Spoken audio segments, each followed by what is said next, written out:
coronavirus come from? There is a new investigation into its origins.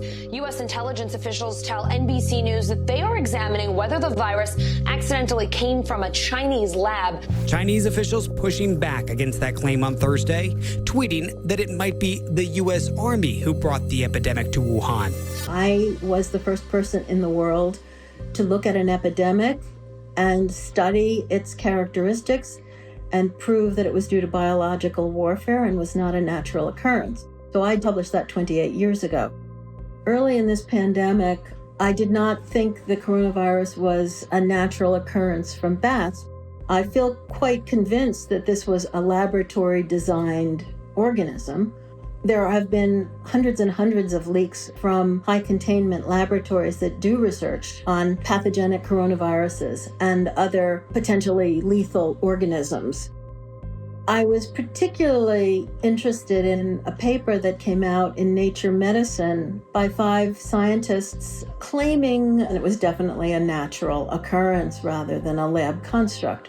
But the arguments they used did not hold water. They didn't really make a lot of scientific sense. And yet all kinds of very important people started parroting what this paper said. And so that, of course, got me scratching my head saying, why are these people risking their reputation when it's obviously illogical, doesn't hold water? Somebody must have made them publish this, and somebody must have told these other people that they have to say it's a great piece of science. You were quoted as saying it was a meticulous job done professionally. It could be done by somebody very expert in molecular biology, I think. Et c'est pas naturel, c'est ce que vous voulez dire? Non, ce n'est pas naturel, c'était un travail de professionnel, un travail de biologiste moléculaire. C'est un travail très minutieux, on peut dire d'horloger, on peut dire au niveau des séquences. Mais dans quel but? Dans quel but, ça n'est pas clair.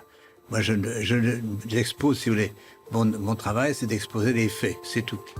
See, the problem with all of this is the evidence is right in front of our face.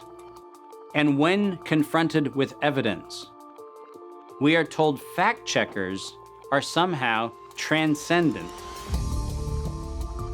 The pace of our modern world makes it nearly impossible for working people to research the events and policies that shape their lives. When seeking answers to life's most pressing questions, where do we go first? Google.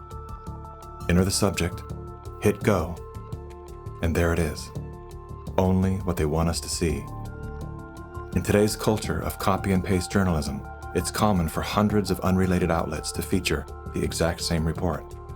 This is not the result of laziness. This is by design. When we see identical headlines across seemingly unrelated platforms, the logical mind concludes, well then, it must be true. The illusion that numerous news sources have arrived at the same conclusion gives us confidence to share the chosen narrative.